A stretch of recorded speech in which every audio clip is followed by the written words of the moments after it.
I do. Yeah. So yeah, I can hear you as well. Yeah, because Yeah. I can hear you so bad. It's rough audio. Technical difficulties. Yeah, Yeah. like Yeah. I don't even have a setup. Like I just have a computer. So No, I'm Wait, Claire, it sorry. sounds better. no, it's all good. Are we live? Yeah. Hey Oh chat. snap! Hey chat. Yeah. Look at Claire's shirt. I've converted her to the dark side. What shirt she got on? It's a dub shirt. It's a warrior shirt. Oh snap! It's What's so up? cute. We always forget to do this, but we got to shout out the GOAT members, right? We always we always forget. We got to shout out the GOAT members: Jeremiah's, Mr, Terry, IDWC, Avion Plumber, the Hall of Fame members, Damien. I'm just waiting for the slider to keep going. Damien Childers, You Loaded, don't Popping the have it by Clips, memory. King J. Oh, popping the claims, Yep. King Yep. J, and the legend King J. Brian Come on, Kendall say 00. we got somebody new on So the if show you want to today. become a member, just click on the link. Join. Mm-hmm. Say got somebody new on the show today. How you doing, H? How you doing? I'm doing good. I'm glad to be here. I love being with Luna and Chill, but it's fun to, be out and about today and on my own, and of course be around. It's NFL Sunday, so I'm excited. Week 1, I'm ready to go. I feel like new life has been brought into my soul, so can't complain. I can't. It's like I know you guys talked about it on Flown and Chill, even though Thursday's technically the start of the season. Yeah. Nah, Yeah. today's the start of the Today's the season. start. Yeah. I got yeah, Red flying Zone. too. Yeah, Red Zone set up. I might hug my TV once I see Red Zone. I'm not gonna lie. I might hug my Shed a TV. tear or two. Yeah. Yeah, I me might. too. I might. People are so happy to see you here. Yeah, we don't get enough H. We don't get enough H on PC. I know. I'm gonna be around a lot more, you guys. And Huncho, I actually can respond to you today in the chat, so we'll talk. We'll talk. We'll have you on later. Hey, Shiloh. Oh, hey, what's up? How's it going? Hi, nice to meet you. I'm Haley. Shiloh, nice to meet you. Yeah. Haley, you're a Niners fan? There's a lot of hate around here.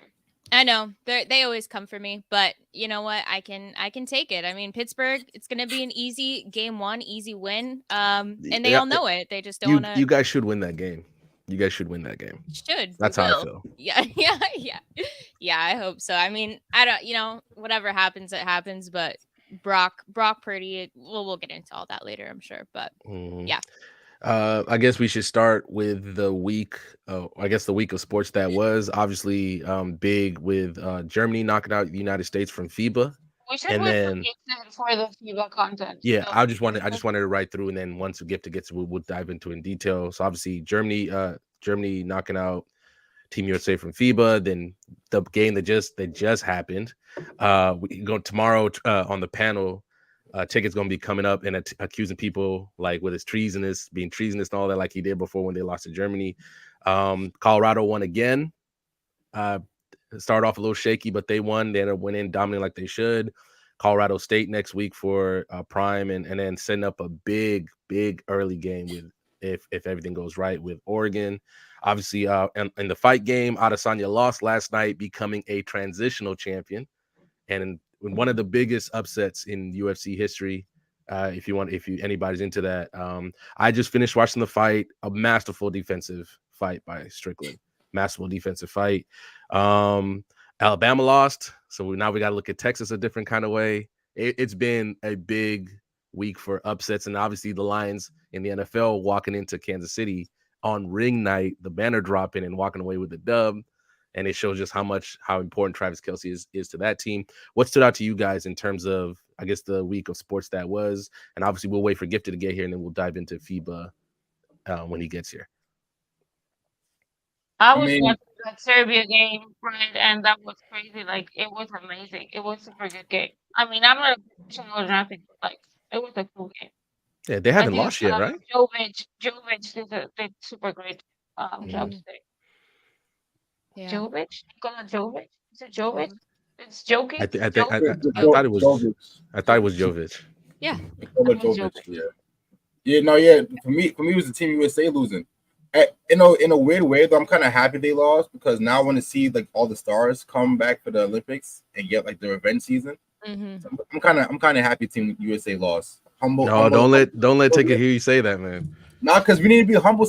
Every once in a while, we need to be humble because we'll lose. Ticket hates you already, so I know. But like sometimes, like we get too ahead of ourselves, and then we start bringing out less and less of our best players. And we think, oh, the B tier team can still beat everyone else. And we get humbled, and then all the stars want to come back for the revenge season. So I'm happy, kind of happy we lost, so we humbled a little bit. So when the Olympics come, I want to see Curry there. LeBron already hinted at coming back. I want to see KD. I think he has to. It's his last one, right?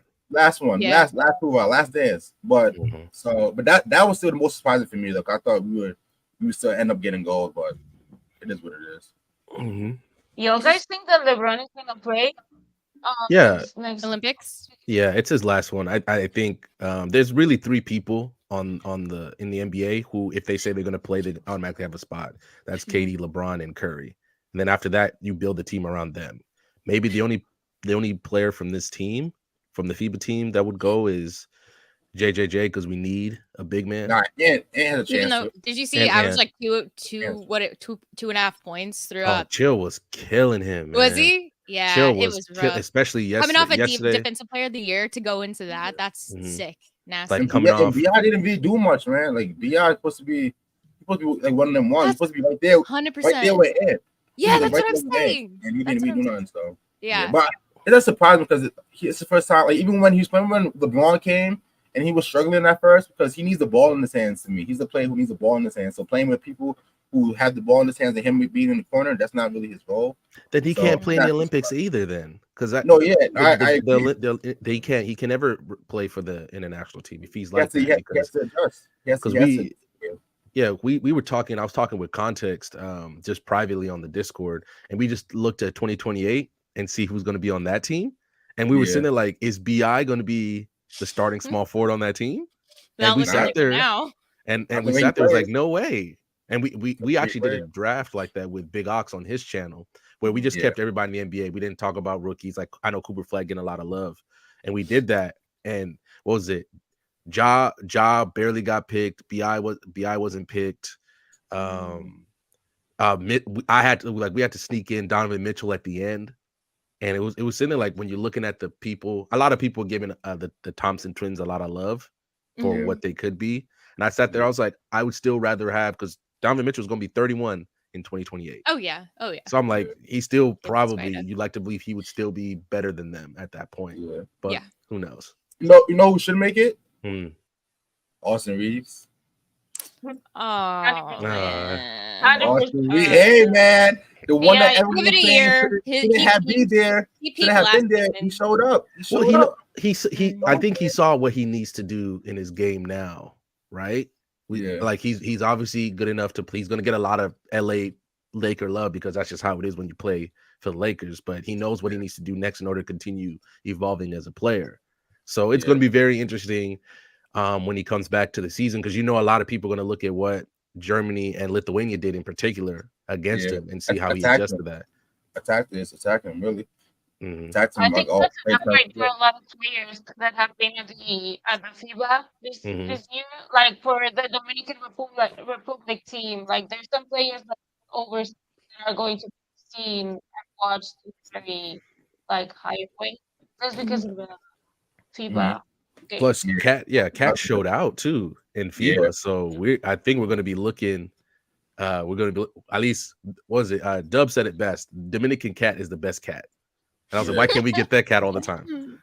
I'm telling you, man. People pay for their country. Like when that country's on your chest, it's different than just another organization you're playing for.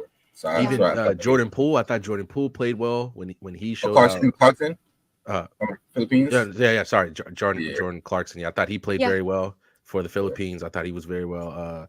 I mentioned Japan. Japan had this dude. Was it Jordan something? He was like 23 and 12 in FIBA. Yeah, for Japan. I like watching their team, even though I don't know who's on Japan. Watanabe is on that team. Oh yeah. I like watching, even though you can tell it's like to give you NBA. It's like watching Orlando. You could tell like okay, they got something here. I like watching, even though they had a really good game against Canada, I believe. where Canada had to hold them off at the end. They were down 25. They fought back, and then Canada pulled away at the end. But I'm like, I like what they have here. So I'm like, in the future, I'll be tuning in to as much, at least Japan team basketball that I can, because I really like what they have. Yeah. Who do you have winning Canada or USA for the bronze medal? The game just happened, didn't it? Yeah, we lost. What happened already? Yeah, it's over. Yeah, Team Canada won. Yeah, it's a joke. What's in the World God, Be so early. I'll be working. Be so early. I've been up for like 10 hours. Lost? Yeah, Dylan Brooks alert, at yeah. 39. Dylan Brooks at 39. Wait, you smart. Okay, nah, you joking. He had 39. The game went to overtime. It was a great game. It was a great game. Nah, okay, now you're joking. I'm not joking with you. I swear to God. Okay. How you a joke? I'm busy, man. I'm a busy man. The games are way too early for me. It's like at 8 o'clock in the morning. I don't got time to get up and watch that. Yeah, like I'm very curious. I'm very curious to see how Ticket reacts to that game tomorrow. Especially Dylan Brooks showing out. So it's gonna be amazing. I think Gifted gonna get cooked tomorrow by Ox because Ox said this was gonna happen. So tomorrow is gonna be. I hope Ron pulls up. Yeah, I hope Ron pulls up a lot of those clips that Ticket was right. Not Ticket. Ox was right. He's like, watch out for Lithuania, watch out for Serbia, watch out for Team Canada. He was right about a lot of stuff before the tournament started. So Big Ox should be on his throne, like talking so much mess to Ticket. Yeah. And we'll just watch Ticket move the goalposts all over and over again.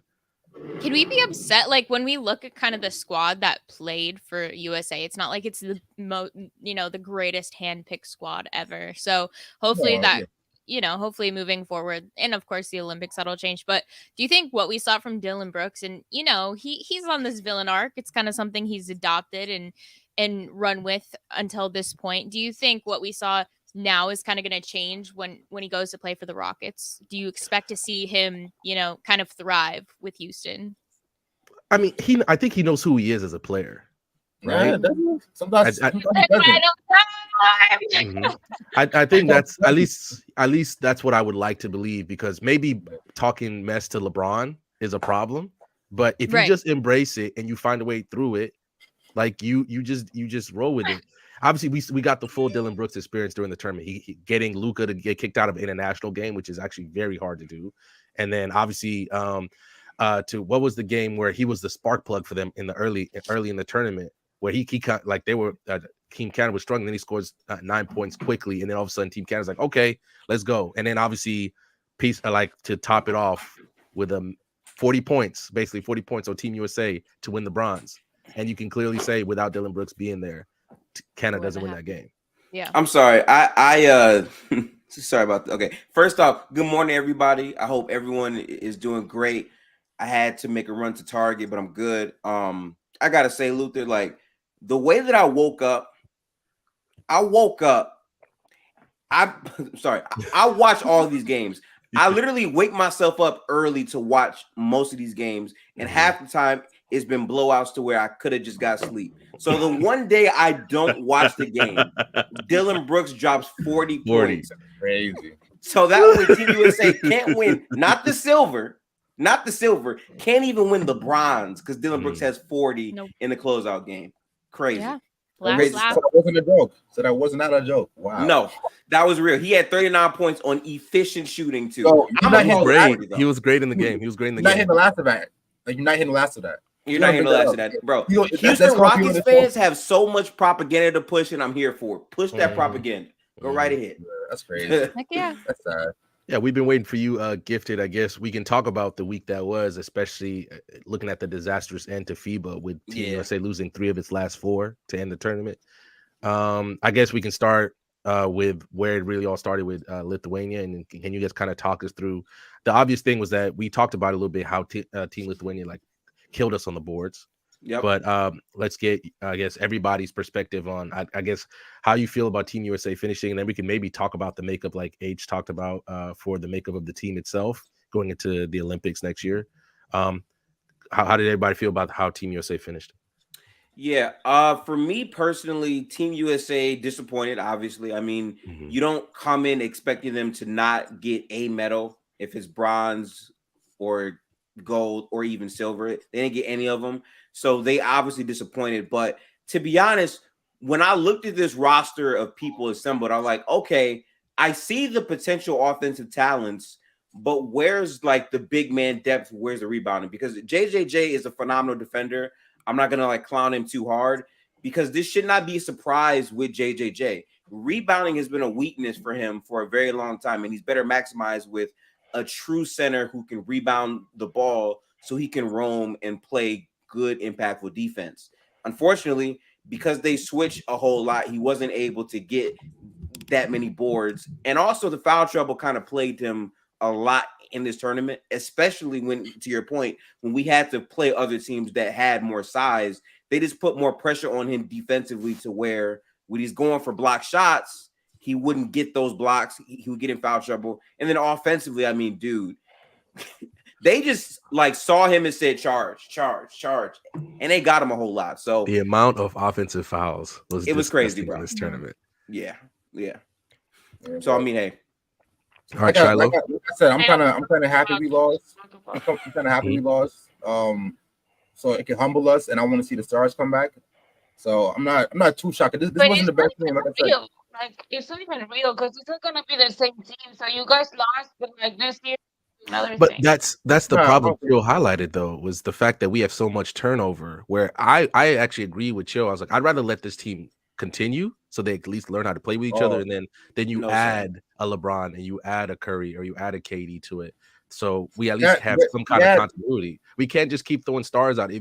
We're seeing the world catch it up. I agree. Slowly but surely. I think that's easy to say when we don't have like even the B team out there right now. Like there's so much talent defensively that's not like we don't Tatum, Booker, Katie, Steph. Like you could name 20 players better than the players and all the other good players like Luka, Giannis, all those guys are playing for a different country. So I agree. Like moving forward, obviously, I think we can build an Avenger squad and build something that could absolutely take down any team. But at the same time, our favorite players and the best players are kind of starting to age out. And so I like that idea where we keep this unit together, and through the highs and lows, at least they have, some consistency, because I think that's what we're going to need. And honestly, like I'm a huge Brandon Ingram fan, love him, but I was disappointed. In kind of what we saw. And I don't know if that comes tough tournament for him. Yeah, I don't know if that comes from what we've all talked about probably on every show is do Americans have this same like national loyalty that all these other countries do? I don't know, but I would love to see that be something that grows, because you're right, the rest of the world's catching up quickly. I guess to kind of ask you this, to ask you guys this question. So looking at 2024, we've qualified for the Olympics, right? Yeah. So look at 2024. I guess the one thing when I look at the makeup of this team and Gifted, we talked about this. We only had really one playmaker or distributor. Let's just go with distributor, and Halliburton was the best one. But looking, who do you think should make the squad from this team? Okay. I understand the continuity point of things. I definitely get that, but I feel like the part that can't go underrated is we're talking about continuity for a team that is relatively young in the league in terms of playing professional basketball. When you get those veteran players who have played multiple years, nearly decades in the actual NBA, sure, they might have to learn how to play together, but they are used to playing together in all-star games, in pick up, like they're comfortable with knowing who they are as professionals. These younger players are still trying to figure that out. I think for me, from this team, the guys that will probably transfer over, people aren't going to like this, but I see JJJ being there because, again, defensively, he did provide value. He just needed more help rebounding the basketball, and I'm pretty sure either a Bam Adebayo or Anthony Davis could help him fully play that role. I think another person that might transfer over as well, I'm wondering about Anthony Edwards, because I think he had a bunch of positive moments. He's still young. There might be other wings that they take over him, but I could see him potentially coming back in terms of just how he was clearly the best player for this team. And outside of that, I mean, everything for me is really up for grabs. Tyrese Halliburton played phenomenally when he could play, for sure. But I just think the guard spots are going to be taken up because Steph already said he's going to play in this one coming up. Booker's also probably going to play. Dame already played last time, and he was hurt. This time he's going to be healthy, so he'll probably play for sure. Then it's like, where's the room for Halliburton to play then, you know? I don't know. Well, I mean, I guess when I was looking, maybe he'd be like the third point guard on the team. But if you're going to say Dame, Steph, and Lillard, Dame, Steph, and Booker are all going to be the guards, then what can you do? And it's just tough because I really enjoyed watching him play in FIBA. And like, I don't want to be mean here, right? But if Cade, I think Cade might fit better defensively because I feel like the main issue Team USA had was not offense. They were still scoring 90 points, 100 points, or whatever. It was the fact that they could not get defensive stops. They could not fight through screens. They played multiple small ball lineups with guards that could get exploited on the defensive end. A guy like a Drew Holiday will probably fit even better than him, just in terms of defensively fitting into what they want to do. The defense was the biggest cause of concern, in my opinion, for Team USA. Okay. So I think Ant will make it depending on what Kawhi's health looks like. Because I think you might be asking a lot of Kawhi. I don't see Kawhi doing that. I really don't. Kawhi never did it before. Why he's gonna just do it now? Has he never played on the Olympic team? I don't think he ever had.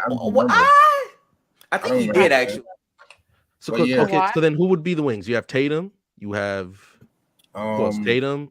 Tatum, KD, LeBron. Would they play LeBron at the 4? Yeah, LeBron's honestly, Bron and KD are probably going to be 4s, but they're probably going to play them together. KD has size, so he'll probably be the 4-man for sure, though. Bron's more so like the 3 guard. Okay, so I believe. And then the one thing I watched Chill and Chill yesterday, and they were talking about American bigs, and then we have obviously JJJ, Mobley, and then I remember in the comments, what about Chet? And I was like, it's too early for Chet, but Chet's young. Yeah, but those are the 3 that came to my mind immediately. Even though I know Grant Hill is trying to talk Embiid into playing for Team USA. Wait, he keeps talking about it. But didn't Embiid just get his passport changed over to France? I thought that's where he was going to go. Wait, he's gonna play for France. That's what I heard. No, he said he wasn't. Yeah, because I know Grant. It was recent. I think it was within either. Okay. It's been within like the last week where Grant Hill was like, "Yeah, I'm still talking to Embiid, trying to get him to play." And if we get Embiid, our big man problems are I'm not gonna lie. I really thought that he changed his passport ship over to France. It wasn't confirmed if he was gonna play for France or not, but I heard that was happening. So now we actually have a chance to have him play for us. I didn't know that. That's how could France do that? The double nationality, right? Sorry, can you say that? Huh? Can you say that again? He has like the double nationality. Yeah. He might have a dual. Do your dual citizenship? Which would be so? How would France look? So because what is Gobert not making the team? Because it'd be Gobert, Wemby, and now Gobert gonna make the team. Yeah. So Gobert, Wemby, and oh my God, that's you want to talk about? You're not getting any rebounds. Yeah, any rebounds at all. We're all getting better, man. It's the 90s no more. I think the one thing is you see the top end of the basketball talent, especially in the NBA. You have obviously, was it three of the top 5 or you say are foreign players? And then so now you're starting to see Joker and B. I just looked up the thing. So apparently Joel Embiid has a chance to choose between France or Team USA, which is crazy. we better send Dion over there, get Dion to get him to commit to Team USA. You better stop bashing him over here. You better stop bashing him in the media. So you want to come over here. The way we bash him in the media right now, he might not want to mess with us. Facts, he really has an option. That's crazy. That's crazy. Yeah, that's crazy.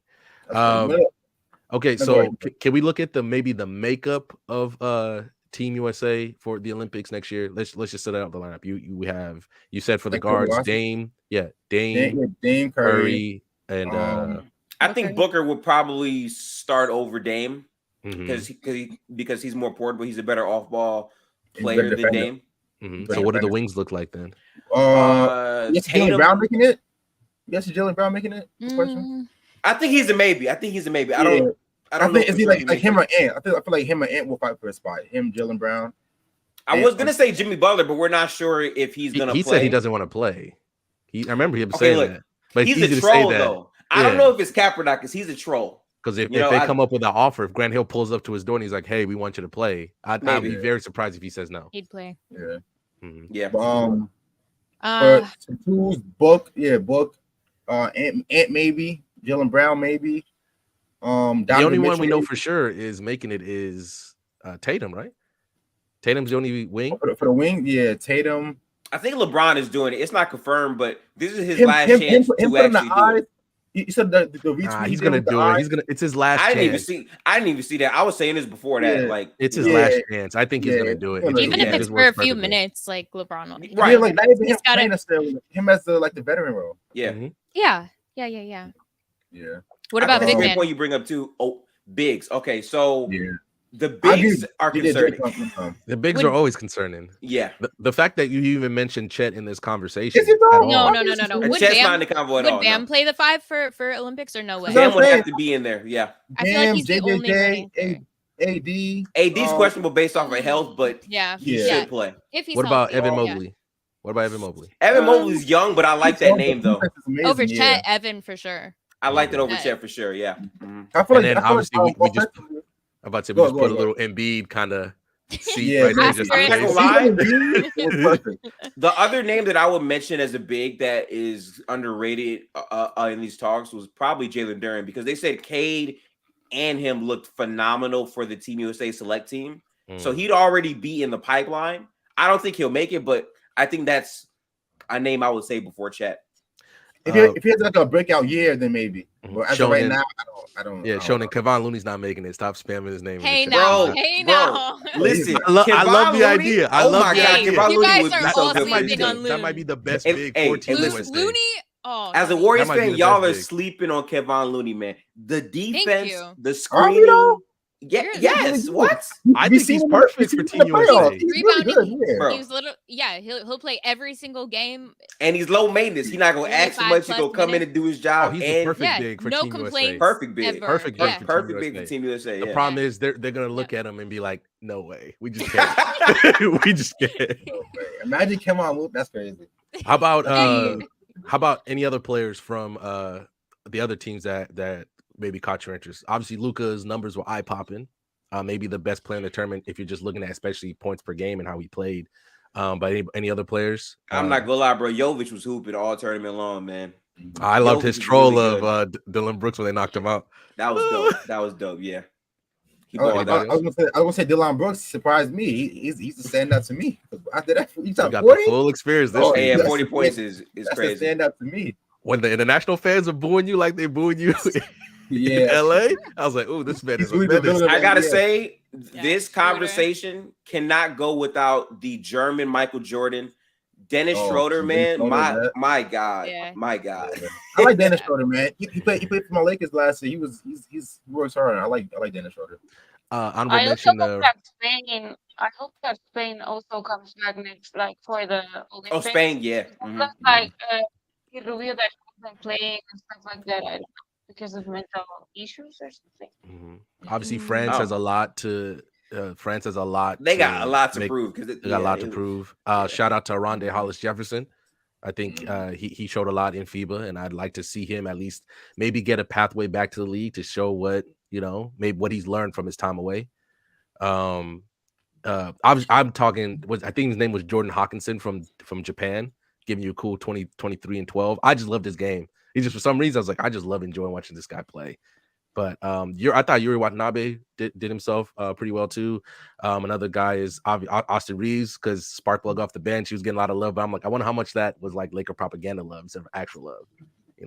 Wait, for who? For Austin Reeves? Yeah, he was getting a lot of love, and all of a sudden Lithuania happened. Everybody was coming after him. So like, I feel like the Austin Reeves thing is interesting because again, he had many big moments in these games. Him and Paolo were playing phenomenal minutes at the start, but then towards the end in his last two games, the way he was hunted defensively is something you can't quite ignore. I would say. Yeah. This highlighted his positives, but then highlighted his negatives too.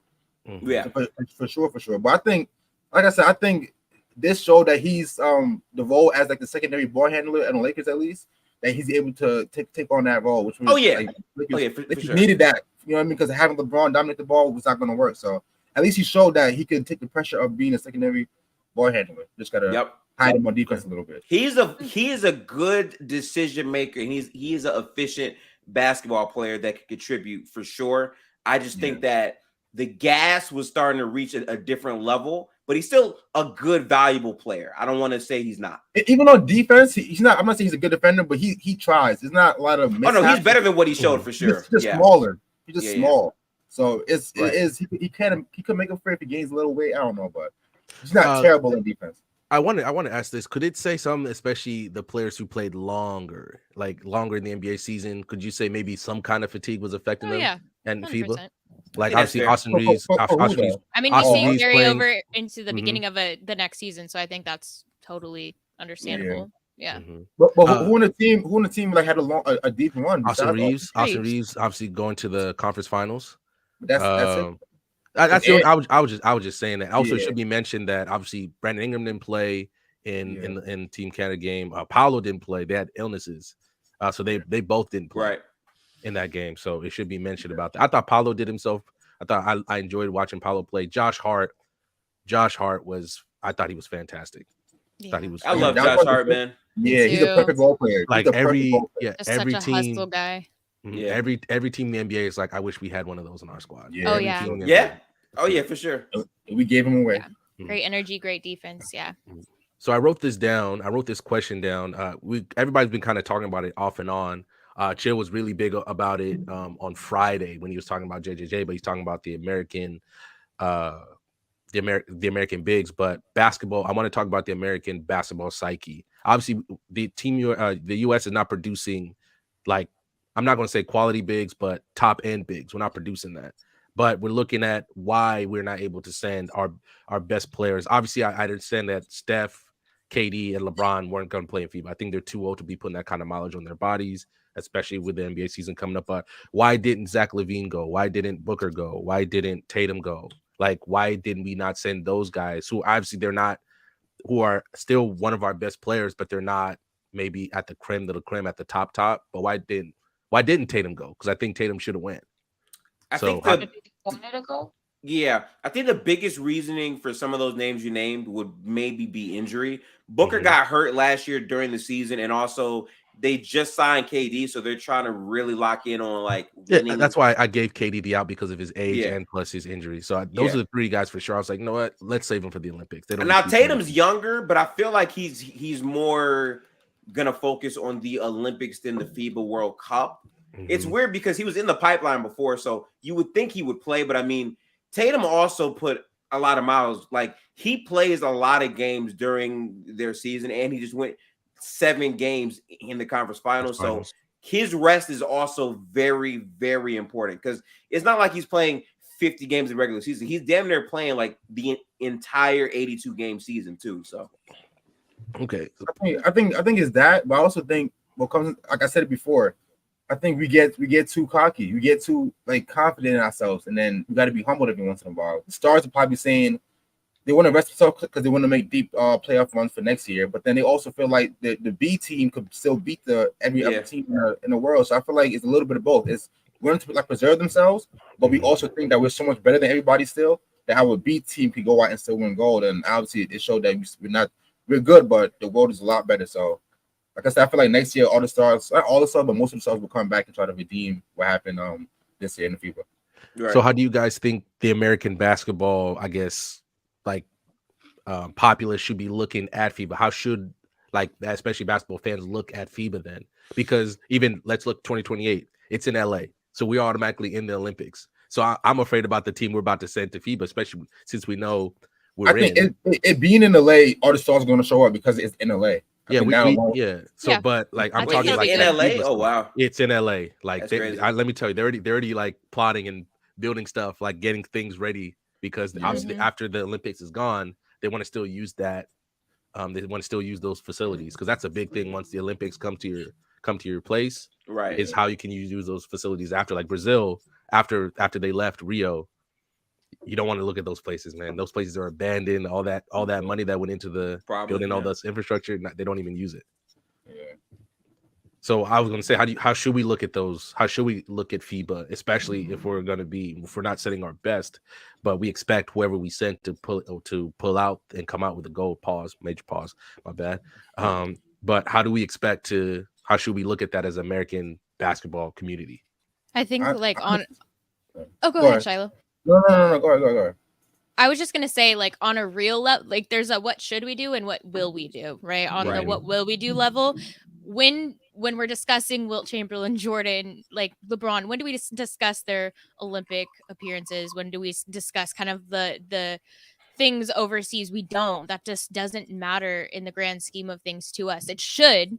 I think we should value those opportunities with other countries, and I think we should, try to mentally shift towards that direction, but I just don't think we do. But hopefully with now the internet and all the access we have to highlights and all this information, hopefully we can, and maybe LA will help. I don't know what that'll look like for us, but I just think the average American NBA fan is just not going to care. 100% on that. But we should. So okay. I do agree. I feel like a lot of players, once they get that one gold medal, they're good. They don't come back. I hear that too. Yeah. They're good because it's not a big thing towards your resume. Like even when you bring up someone's resume, unless they have that like to make up for the lack of other things they had, they might bring up the medals. But if you have a long resume, the gold medal will be the last thing you bring up. Like, oh, like you tack it on. Like, oh, he also won 2 gold medals. Like, Right. So I agree with that. It's not seen as the point as other countries to where this is their championship. This is their moment to shine for their country. So everyone's coming out for their country. So whereas Team USA is like a back burner thing. It's like, I'll try it this year. I'll do it this year. Why not? I just feel like the urgency isn't the same as the base Olympics. I feel like people view FIBA as like the preview for what's going to come. And I think they take that more serious than the actual World Cup. And I think that could be a problem, I guess. But it really depends on how you value FIBA, because next year, every time after they do FIBA, it's okay, now here is the Olympics, where it's like, okay, all the heavy hitters, everything's on the line. That's viewed a lot more seriously than FIBA. No, I agree. Yeah. For sure. Even when I was younger, I remember like before I fully understood the Olympic thing. Yeah, I always thought that FIBA was like a cap on age, because you only see the younger guys go to FIBA, and then the older vets go to Olympics. So I assumed when I was younger that maybe it's the age limit or G League Olympics. And then Olympics. Then that's where everyone could, like. So we don't take it seriously. Will it take like a disastrous like showing in FIBA for us to maybe take it more seriously? Like, what if we flame out or something like that? This year I think is bad enough. We saw that. But I'm talking like even worse. Like we're not even. Like, why are we even over there? I don't think it takes that. So you do see something coming from this, Shiloh? I think not meddling at all is all we need. Yeah, that's really it. All right. So continue. Okay. I have a super chat for you, Haley. Okay. Oh, FIFA. It makes me hate, right? Yeah, I got my haters are in the chat. But the Niners will not lose today. And honestly, they shouldn't lose today. I think it's going to be somewhat of a low scoring game. I think we might see like 21-17, 21-14. But both have solid defensive lines. I think we'll see some back and forth, but both quarterbacks are young, second year. I think Kenny Pickett's in his second or third year. So it's his second year. So both of them are. So no Niners L today, hopefully. I was just about to transition to that. Obviously, football starting up for real this time. Obviously, H, you got your 49ers hopefully making another Super Bowl run. They definitely have the pieces. Obviously, it's all on Brock Purdy. I don't know how big you are into football, Shiloh, so I'm curious to see that. I know football isn't really the thing for you. I'm a Madden guy more. I'm more of a Madden guy. But I know baseline game. That's a trash game. I know. But I guess Haley, can you give us kind of a little bit of rundown of what you kind of see from the season, and if you kind of want to talk a little bit about the Lions game and how I thought the Lions, for me personally, I thought the Lions left 10 points on the board. Like 10 points officially on the board. The play that I want to highlight was the one where Jared Goff got hit and the ball still made it it went through the little gap. If you look, Amon-Ra St. Brown is running wide open down the field, and you could tell he's waiting for Amon to turn around so he could just give it to him. But Amon ran like a couple yards downfield and he hitched and he was over. And I sat there, was like, the Lions could have potentially walked away with a dominant win. Obviously not a blowout, but a dominant win on Thursday. Yeah. I mean, starting with that game, it was a great game to kick off the season. When it comes to like hot takes, like my biggest hot take today is I actually have the Browns beating the Bengals. I think everyone thinks the Bengals are going to come out swinging, but honestly, I think don't sleep on the Browns. Like I think they're going to kind of get their thing together this season, and they're going to come out swinging. Lions, they're tough. I mean, they were on Hard Knocks last season. Was that preseason or the mid? Yeah, it was preseason because Arizona was midseason. That was garbage. Oh, Jesus.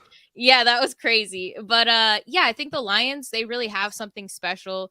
They were dominant. And here's the thing, right? Chiefs went to the Super Bowl.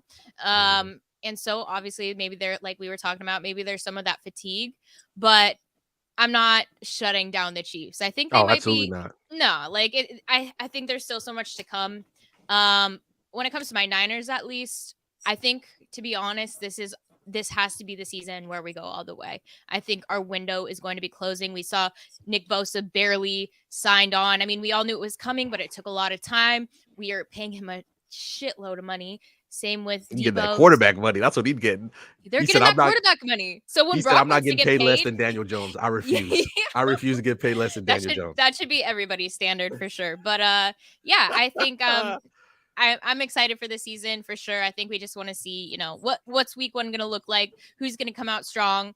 And I'll ask you guys, is there a team that you expect to be better this season that was honestly garbage the last, season or two? The Jets. Okay. Rodgers. I don't know too much, but I was assuming no, Rodgers that's a great pick. It's a big enough trade to where, you know what I mean? And I heard that the defense is still good, right? They have good defense. So at least on paper, they look very good. Yeah. And even last season, they were starting to transition into that. So 100%, I'm excited for them. I'm very curious to see how they start. I think it's very important to see how they start. Obviously getting Breece Hall back to a big piece that they lost last season for their backfield is going to be good. Garrett Wilson, I think we might be at the end of the season, depending on how it looks, we might be talking about him being the best receiver in the game. I'm very high on Garrett Wilson. But what team is he on? He's on the Jets. He's on the Jets. That when you look at that team, I think especially since Brady left and came to the Bucks, and then obviously Stafford following, and then both winning, and then obviously Russell Wilson last year. By the way, H, I got a question for you about Russell later, but you would continue that trend, at least crazy for the last 4 years. Big name quarterbacks moving teams and immediate, at least deep playoff run aspirations. I don't think the Jets, in my opinion, J-Rob, if you do listen, I don't think the Jets are good enough to win the Super Bowl. Because I still anticipate whoever in the AFC Championship is still in Arrowhead, and you've got to go in there and beat Mahomes again. I don't think the Jets are good enough to do that.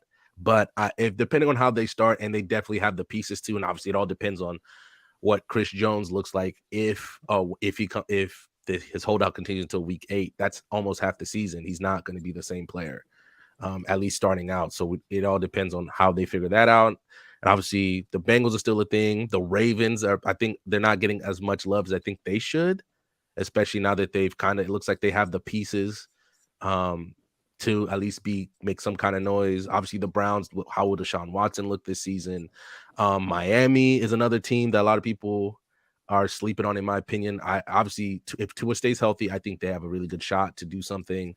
And there's always that one team every year that just comes out of nowhere and shocks us. Maybe this time I know we saw the Jaguars win a game this year, but if they're dominant coming out, the team that I'm really looking forward to this year that was kind of hot garbage last year, to answer your question, Haley. Like you, it is the Browns. Yeah. If the Browns come out there, they have everything.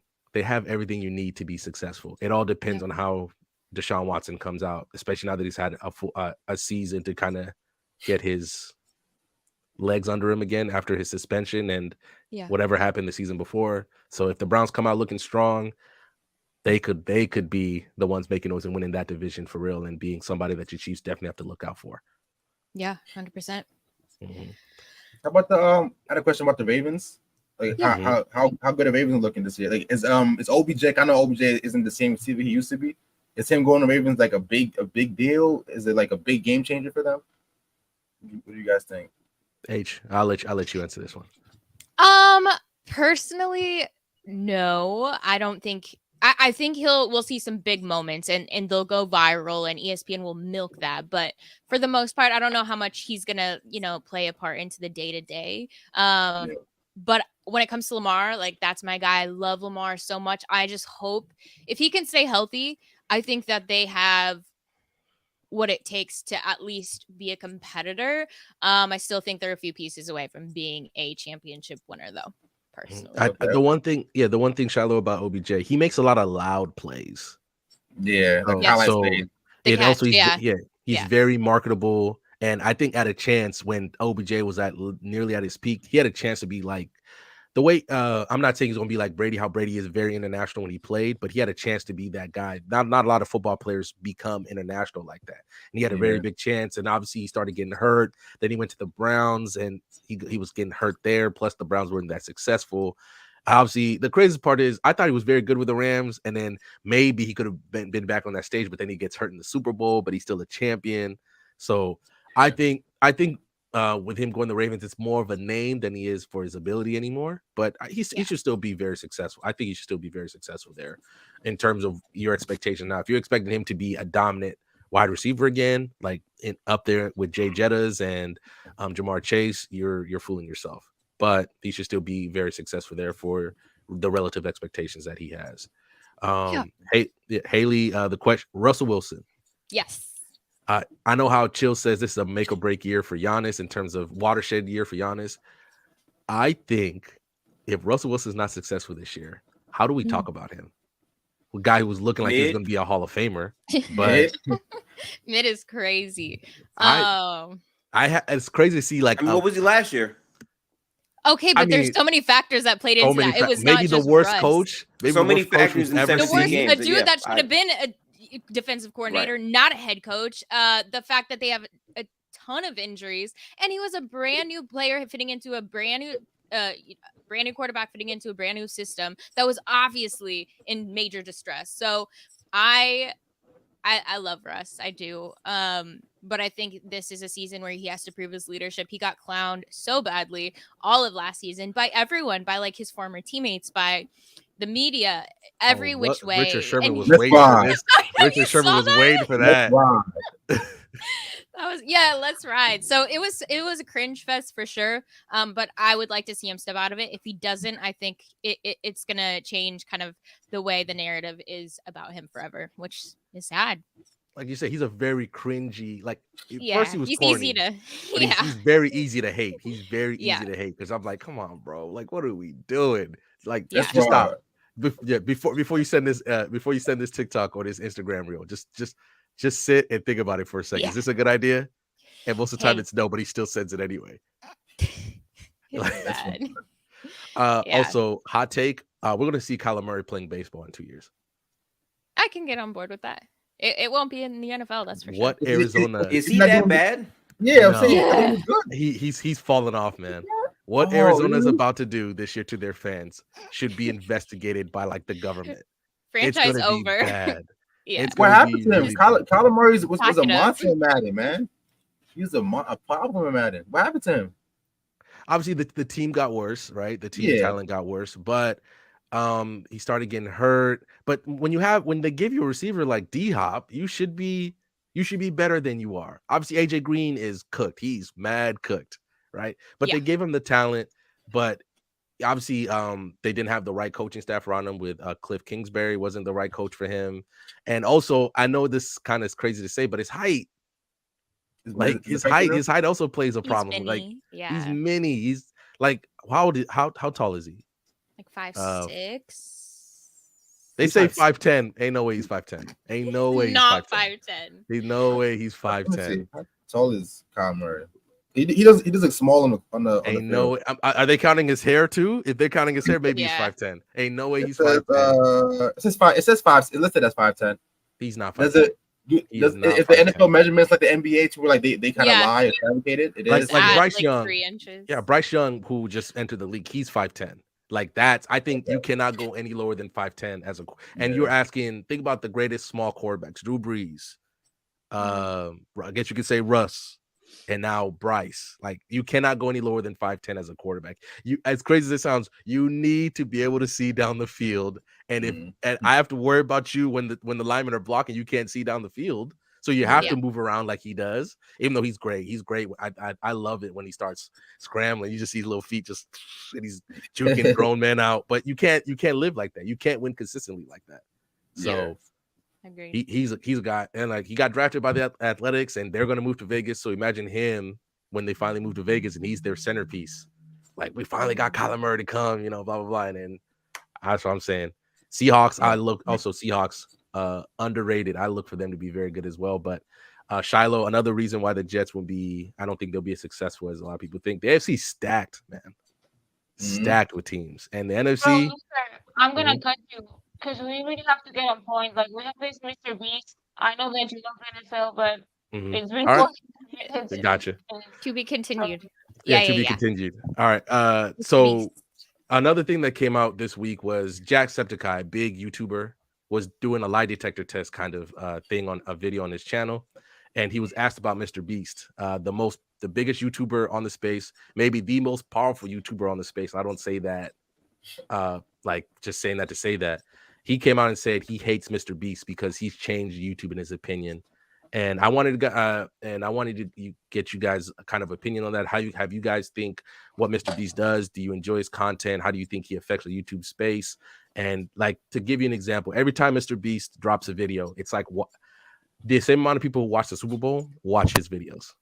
Basically, every 200 million guaranteed. And I've seen obviously a lot of people copy his content, but I want to see how you guys feel about Mr. Beast, his content himself, and how do you feel about that statement that Mr. Beast has ruined YouTube?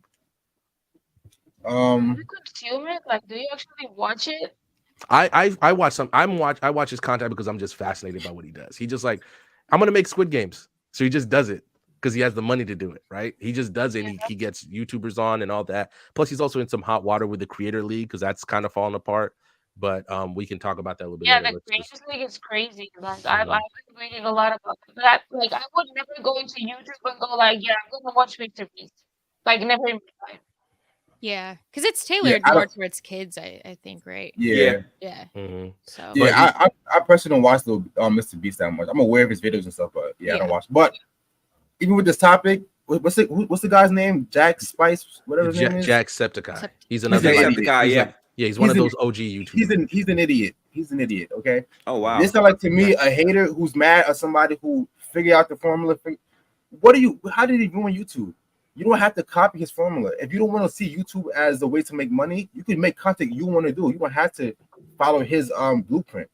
And the thing is so funny about the Jack Spice guy, whatever his name is. He just keeps saying I see some like other people reacting to that and talking about how, because he said that now it's all about making money and not content, that he will put up like multiple Let's Plays in a day trying to get the algorithm to pick up his videos and make money. At the end of the day, YouTube is a business now, okay? You can't get mad at somebody who's taking advantage of that. And on top of that, at least the content he makes is helping a lot of people.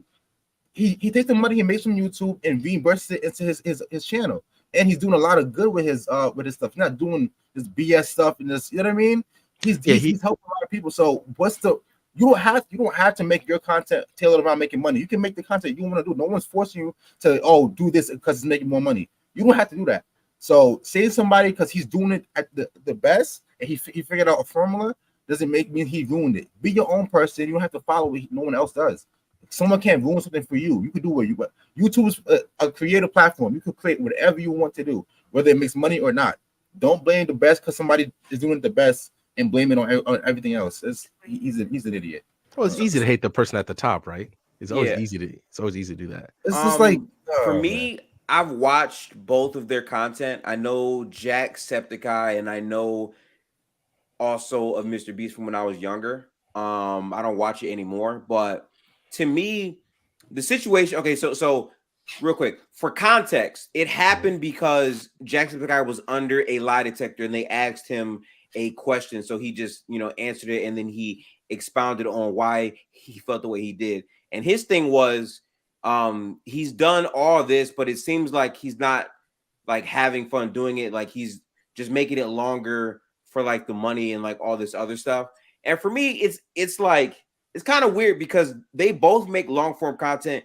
Jack is a content creator that basically plays a whole bunch of games and does other things, and fine. And then Beast more so does like game show content, right? Like that's the type of lanes that they're both in. And I guess I can understand from his perspective why he might feel that way from Mr. Beast, because like, sure, like you're helping all these people and you're doing brilliant, phenomenal things, but there is a perspective where it's all for the cameras and you're making money. Like I get that, but I don't think Mr. Beast is naturally that person. My issue with this is we don't know these people, right? Like I can say certain things about him, but we will not know exactly how he feels. What I will say is at least showing people that type of content is cool. Like, I don't know. I'm not really moved by what Jacksepticeye said, if I'm being quite honest. I think the point is that he started, right? He's here from the start, so he's like so big because he was here from the start. He's like the pioneer. Is that the word? Pioneer? Yeah. Pioneer, yeah. So, and now his content is like, but people still love him because he is who he is, and he's been here since the start. And he also does like this stuff with big other YouTubers and in-game.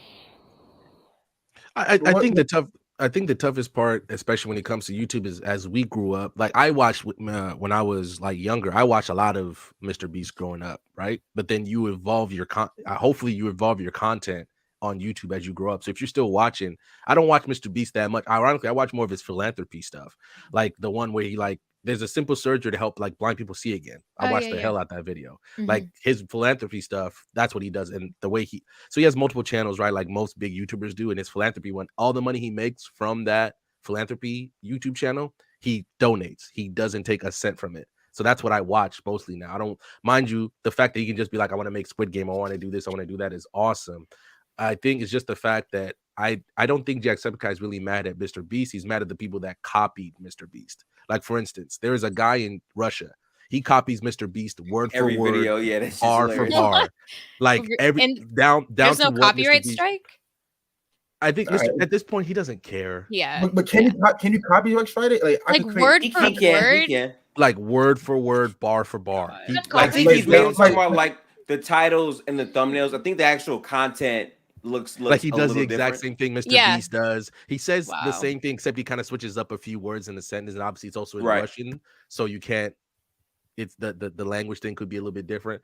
And Mr. Beast is even talking about, he's like, I wish that he would just make his own stuff instead of just copying mine. And that guy's incredibly successful in Russia.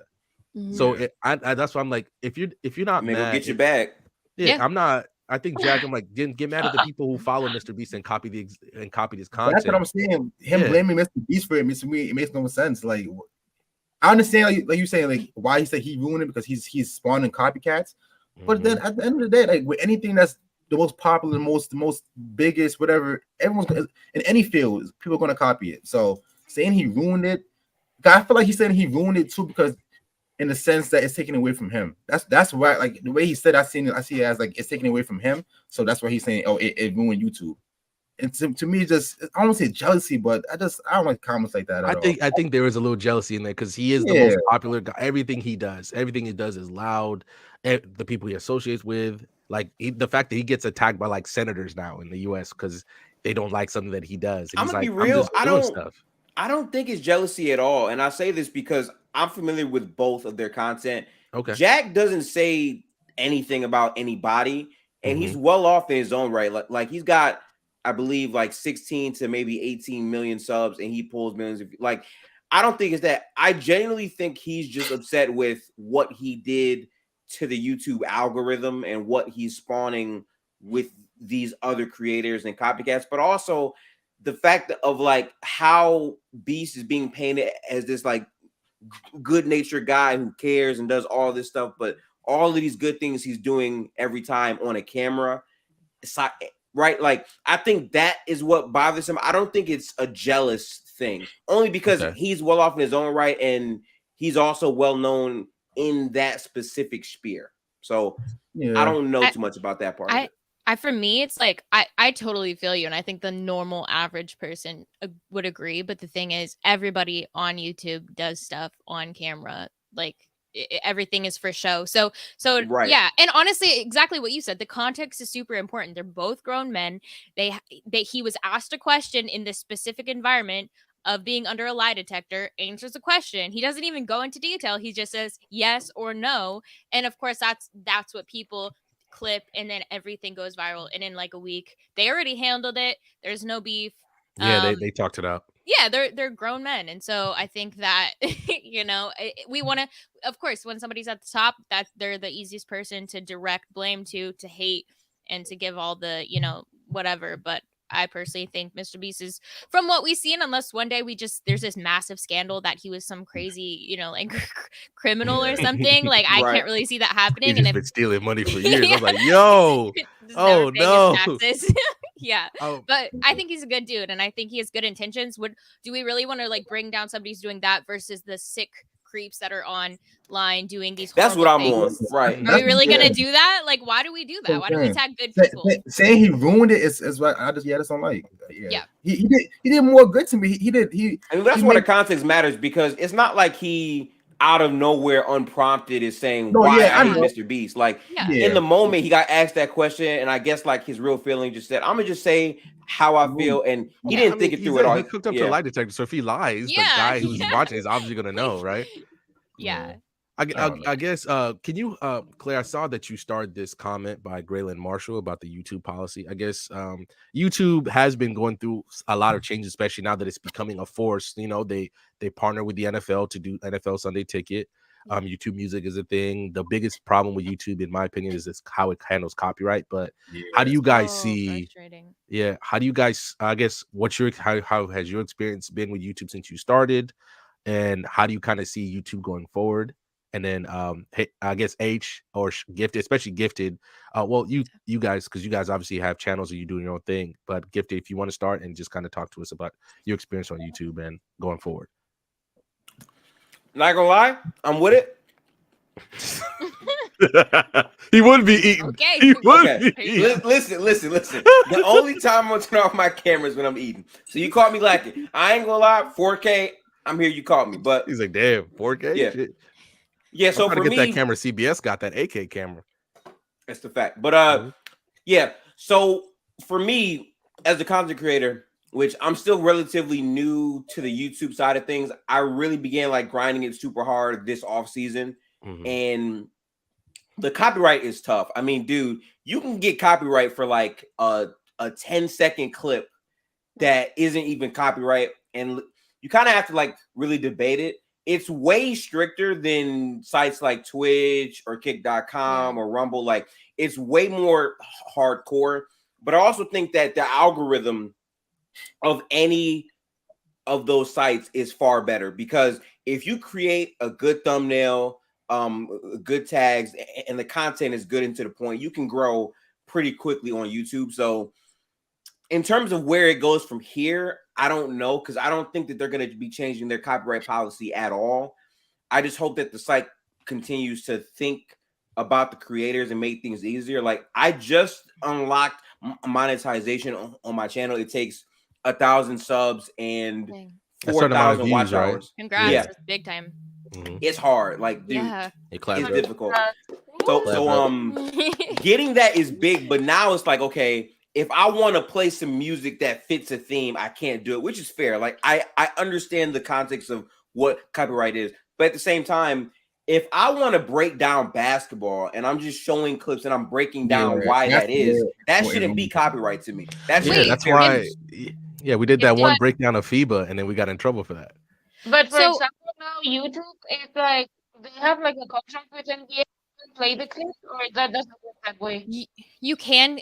I mean, you might know more, but I know I've worked for companies where you have to like be in this like phase of kind of waiting to get that. So either you can't post any NBA content, or you have to post like 75%. I don't know what the actual percentage is. Yeah, but damn, is that it's like it's 10 o'clock somewhere, I guess. But yeah, I'm off tomorrow, so I'm fully enjoying this day. By the way, NFL kicked off, so I know.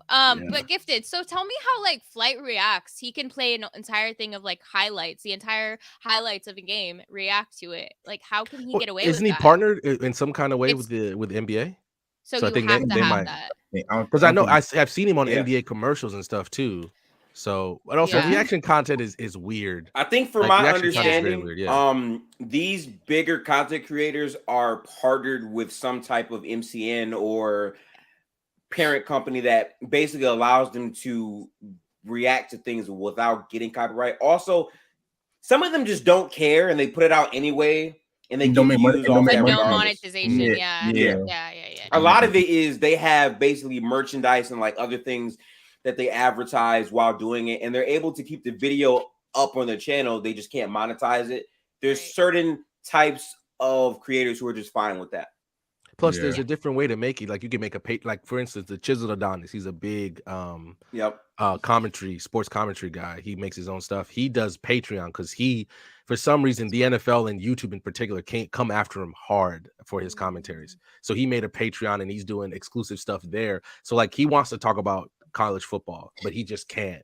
So he's making it exclusively on Patreon. And I know at least just from what I've seen of his channel, Patreon is a really big thing for him. Plus, he has merchandise. So there are different ways to make that monetization besides just relying.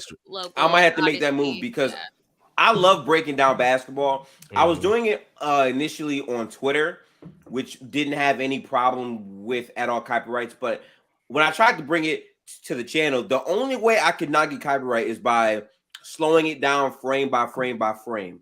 If you want to like fully play clips and then break it down after the fact, you are more susceptible to getting a actual copyright strike. I found so far. Okay, that's good to know. How about you, H? Can you talk about your experience on YouTube? Yeah, I mean, to be honest, I don't have my personal channel. Player's Choice has been the only experience that I have, but I'm actually trying to enter into that. I was telling Claire, like, I think it's so important, and shout out to you, Gifted, because I've worked for a lot of different like sports media companies and been contracted by, betting. I've done a little bit of everything, which is good for experience. But now I'm kind of at the point, and Ticket was also saying this, is like, you want to build your own thing. So you don't have to, be tied down by any company. You always have something to fall back on. And it's a place for all of your content. You can upload shorts, lives, videos, and it's just such a, I think, professional way to show who you are. So yeah, that's something that I'm definitely trying to pursue. So any tips you guys throw my way, but if you guys would come do lives with me, be guests on my show or channel or something, I think that'd be dope. So let me know, and I'll be there. Okay, cool. Shiloh, Shiloh, can you tell us about your experience? So with my channel, I'm doing more gaming stuff, so I don't get too much copyright stuff. But even like what Gifted said, trying to add music to fit the mood or fit the style of video I want is very hard. Like, I have to put a short 10-minute clip, I have to lower it down to where you can hear it but can't really hear it. Even then it gets picked up. It's just, I remember before it was more strict. I tried to do a versus battle one time with my friend. We have a podcast. It was Kanye versus Drake. And that is a versus I would love to see. I know you got cooked. Oh man. But my thing was, I see, like you said, I see other people do it and they just chop it up. So like, it's barely like even, you know what I mean? It's very chopped up. They had me muted everything. I'm like, what's going on?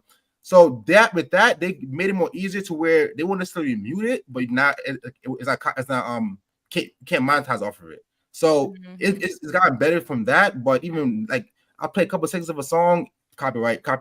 So it's not as hard for me doing gaming stuff, but like I said, trying to edit a video, want to fit a mood with the music. To me, the music thing is the hardest one for me. The music, trying to add a certain amount of time to where it's not copyright is annoying.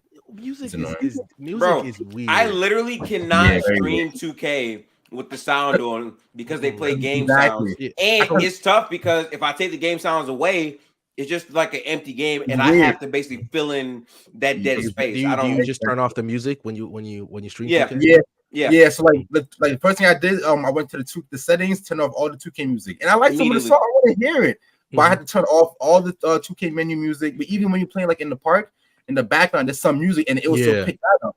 So I was like, man, you can't like, it's so faint, you can barely hear the music. The record companies are very protective over their stuff. Like, remember when that AI weekend, the AI Drake weekend album came out, and record companies immediately were like, no. You gotta by the way, somebody nominated that thing for a Grammy, by the way. that AI. It's not nominated, but the person who made it submitted it is eligible to be submitted. It's not gonna make it, but I'm very curious about that. But that he can submit it is crazy. Obviously, that's crazy. But so music is weird on YouTube. Yeah, to answer my own question, YouTube is like my number one streaming service, so to speak. Like I have YouTube Premium, I have YouTube TV, I have YouTube Music. Like I only have Netflix because Netflix has things that YouTube doesn't have. Like if YouTube could have everything, I'd use YouTube. I'm very big on YouTube because YouTube helped me learn English. It helped me do all these things. So to let you guys know, I was born in Kenya, and I moved over here. It was football. Technically, it was Tom Brady, Kobe Bryant, and YouTube were the three things that helped me learn how to speak English.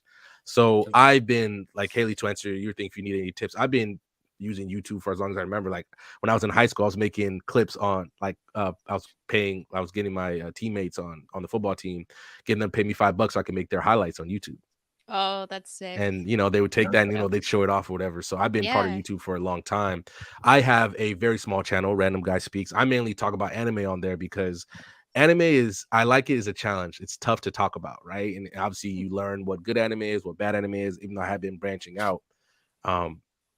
So yeah, Sebastian, you did catch me lacking on that last aux stream. I was tough.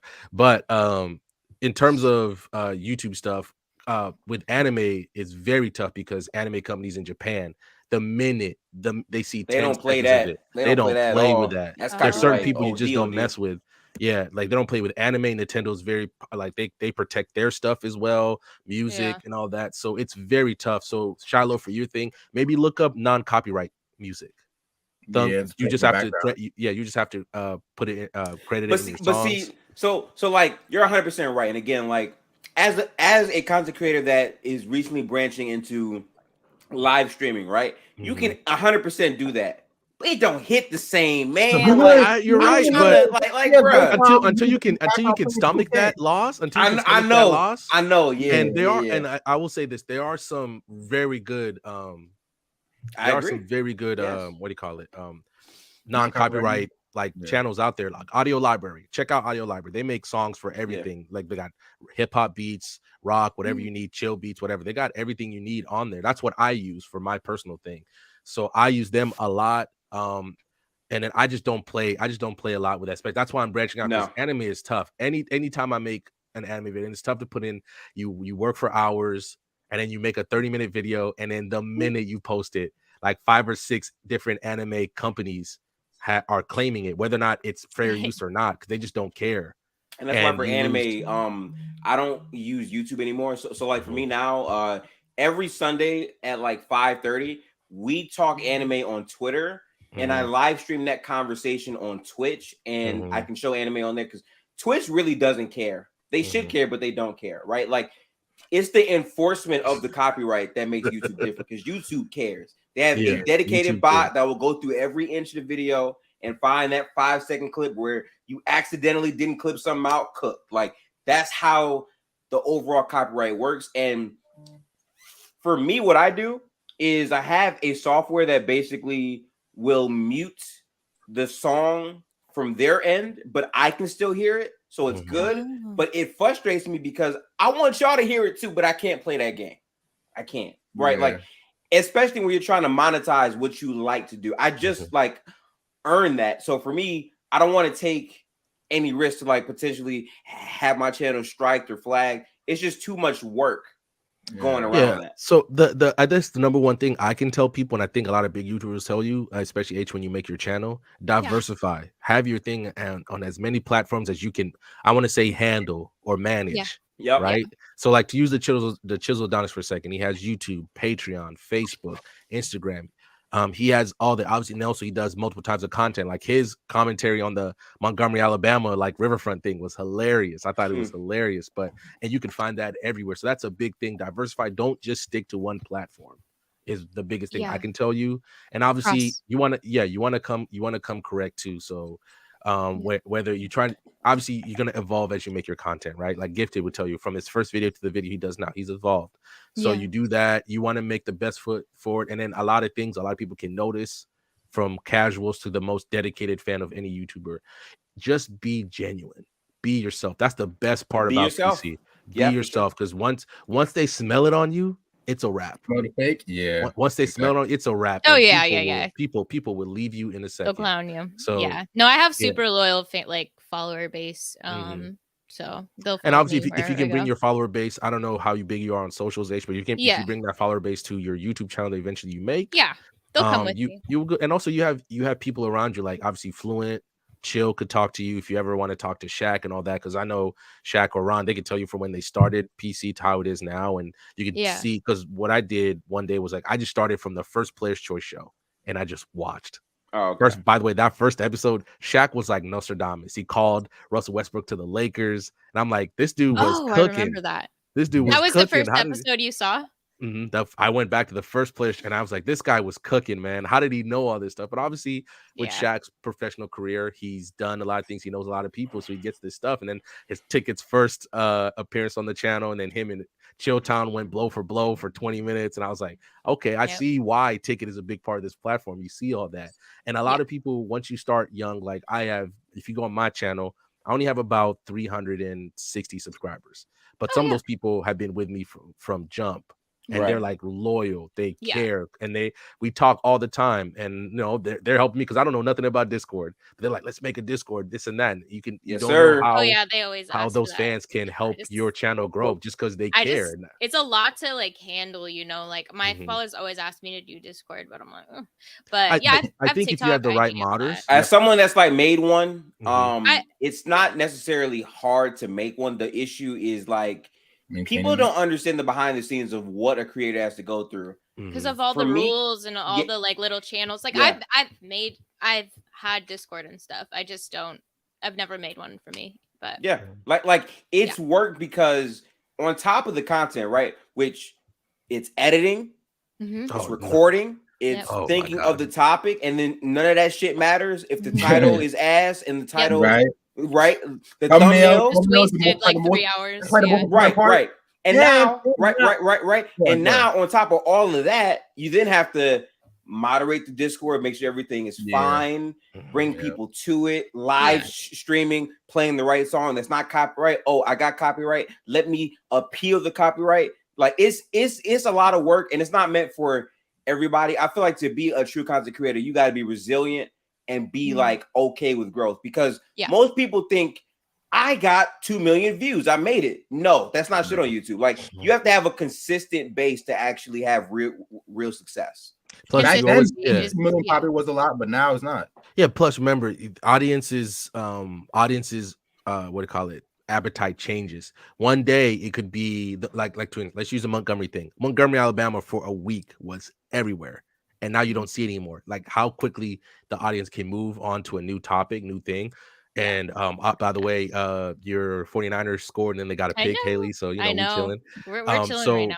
At the toughest part, at least especially for me, that's why I wanted to branch out. I can talk about anime forever. And Andy, to answer your question, they've never invited me on PC anime. So you gotta talk to somebody. But I wish I could pull up. I just don't have the time, bro. I work like 10 hours every day. Yeah, especially a lot of these people who you're watching go up just because they have 25K subscribers or 50K or 100K. It's not as much money you think that they're bringing in. Like for another, let me use another YouTuber, Tom Grossi. He's a huge Packers fan, right? He does a lot of Packers content, things like that. In the summer, he did 30. He visited 30 stadiums in 30 days, right? Right. And before that, he was a teacher full time, and then he also did his YouTube channel. And then last year, he finally felt comfortable enough to leave the teaching profession to go YouTube full time.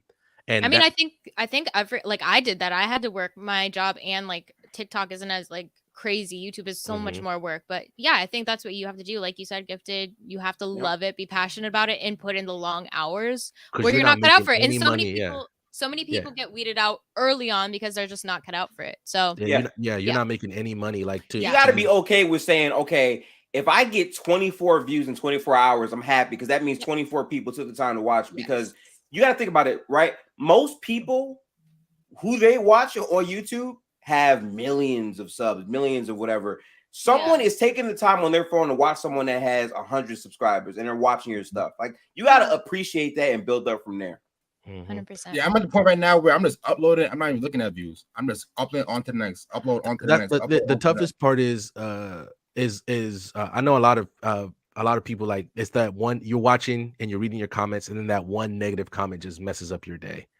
Like I don't care. that was for me, especially. Care try 5, try 20. I had to learn that. So I made a video on Bakugo from My Hero Academia, and that one kind of blew up, right? And you know, I had to learn how to like manage that. You got all these positive. Finally, you said, "Well, I was thinking, I didn't look at it this way." Blah blah blah. And then one guy's like, "You didn't read the manga. This is dumb. You're dumb. Yeah, you're dumb." And then Yeah. immediately, because I'm a very like, I'm not gonna lie, bro. The anime, bro. Yeah, anime community different. Anime fans are OD. Anime community is different, and anime fans is different.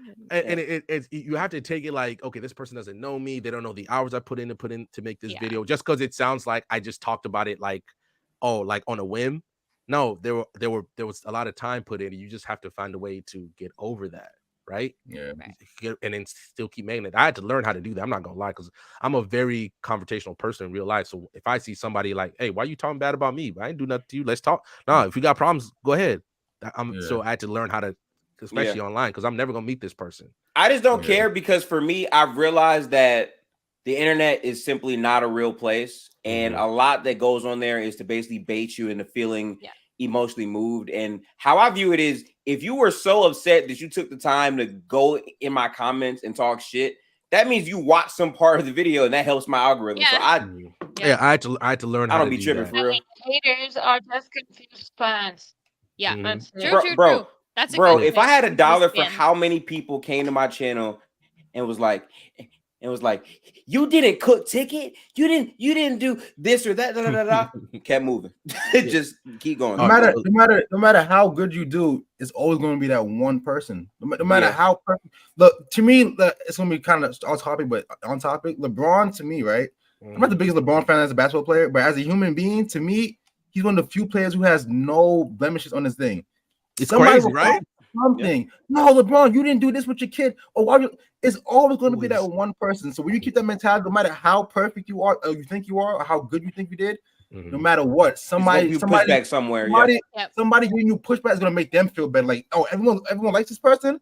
I'm gonna be different. I'm gonna be the one who shits on it, or you know what I mean. So who cares? Because no matter how good you do or how perfect you are, somebody's gonna say something. Somebody's what it is. No matter what, it is what it is. What do you think about the React culture? It's actually been in the news lately, right? Because what was his name? Wait, he would just like he'd do it. All right, guys, I'm gonna react. Think you're talking about SQC? Yeah, and then he like get up and leave, and then come back. They have it played. That's crazy. And then even like Fuzi, like think of how insane Fuzi that too? whole like. Is he okay? By the way, I saw that clip when he went crazy in Miami. Is he okay? He's in the. I think it's kind of. I don't be watching He's that. in a That shit is bait. hospital. No, it was because there's a YouTuber who does like the news that I watch, and he talked about it on there, and I was like, "Yo, for real? Like, is this dude okay? Like, he called the cops and he faked like some kind of incident while the cops were there, and I'm like, hey, bro, what are we talking about? I think he's good. I think the attention that he's getting right now, he likes it. He's kind of added on to it. That's why I refuse to give that any attention, because that's what he wants. So I think a lot of ways with the React culture, the React part of YouTube, I've seen a lot of people like that's how they start YouTube. They just react to stuff because it's actually very easy to just be maybe one of the more genuine ways to make a video, because you just watch something and you give your honest reactions to it. I'm doing that with one of my favorite animes right now. I just don't show my face on it. Right. Yeah. So React culture can be very hit and miss depending on obviously if you're reacting on what the hit video is on at the time, or if that's truly how you feel, or you're just saying that for clicks. As once you said, like once you lose that genuine rapport that you had with your audience, you're cooked. You're absolutely cooked. It's funny you say the like being genuine. It's somebody DJ Ghost. He does more like he does other reaction stuff, but what I like about him is that he doesn't edit his videos at all. So if somebody knocks at his door, he gets up, goes open the door, and it's so genuine and raw. It's uncut. He gives honest opinion. Yeah, that's the best way to do love that. Videos. We crave that as humans. We want that. Yeah. Exactly. That's how I want to feel like anything's doctored for the most part. Yeah, he doesn't cut out nothing. If his kid might come from the school bus, the video will be playing like pause for like 10 minutes, but I like that. It's the kind of genuine, like you're actually sitting there watching with the person. So reaction. Yeah, is that's more, what I do. I turn more OBS genuine on when I was reacting to videos, and I just go. cook. Like I can't do that though. Like I gotta edit because I think keeping it consistent is fine.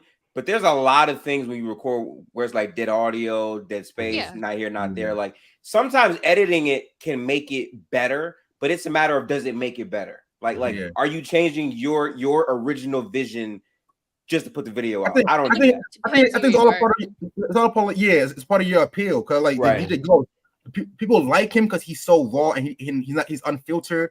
Like so the unedited like him editing his videos it tacks on to his personality. He's raw, uncut. So it depends on what you're trying to push for, what your content is around, and who you are as a person. So I won't say everyone just put out anything, don't edit, but it depends. I guess let's answer Angie's question. Do you think reaction culture is vital or is it toxic? It's both. Toxic? Well, wait a minute. Okay, no. It's not vital at all. I think it depends on the person reviewing it, because we could talk about the news as a reaction, right? That's somebody giving their opinion, stating facts, but really it's their opinion. It's what they see from that situation. And I think that we all should, I think that's what I do when I create, Dylan Brooks scored 40 against USA. Like I'm reacting to that and obviously giving my take of like, wow, what's that going to lead to? So I think, is it vital? I agree with you. Maybe not, but it's how we get information. It just is what it is. It just depends on the person reviewing that. Is that person a toxic person and trying to twist words and like to have an agenda, even though I guess we all kind of have our own agenda. We all want to like steer people in a certain way that kind of aligns with our thinking. But I think a good content creator or a person that is reacting well is going to lay out all the facts. Like Moist Critical, he's such a dope dude. He's like fantastic. I love him. He's a good dude. Like you could just feel it. He's a good dude, good soul. He's funny as hell. He's smart as hell. You realize he's about that smoke when Sneeko tried to threaten him. Nah, he pulled out the whole thing. I was like, hey, yo. And I was like, relax. That Sneeko video was crazy when I seen that. Top tier. But so I think like it depends on the person kind of setting that stage for the reaction. Yeah. I think it's vital. You can never know how YouTube can grow. Like for instance, I've been getting more into manhwa. Like basically, it was basically like Korean. It's basically Korean manga, right? Yeah, Korean manga. And I've been seeing a lot of people like they're making like channels where they just talk about manhwa all day, and I can watch an hour video. On that too. Hell of views. Where I'm just like, I just have it. I'm working here at home, and I just have it playing in the background on like a story that I'm doing. That obviously, when Joe Rogan was on the space, it's a shame that obviously YouTube lost him, which is crazy. But Joe Rogan, when you never know when Joe Rogan, and then he just turned the camera on, and JRE 1003, he just has some physicist on the podcast and just talk for 3 hours, and that's why he has for instance, that's why he has the most powerful podcast on the planet, because he can just have anybody on. And I know he's saying he won't have Donald Trump on, but if he ever does, it's coming. I'm not gonna lie, I'm there watching it. That'll be wild. What do you guys think about this super chat? Does the monetization aspect give away lazy content? Oh, 100%. Absolutely does. Undoubtedly does. Yeah, and I think because once you know what threshold you have to get, maybe somebody, because I've seen some channels that were small and I watched them grow, and then once they reach monetization, they were just like, all right, I made it. I don't need to really put in that much money, that much work anymore.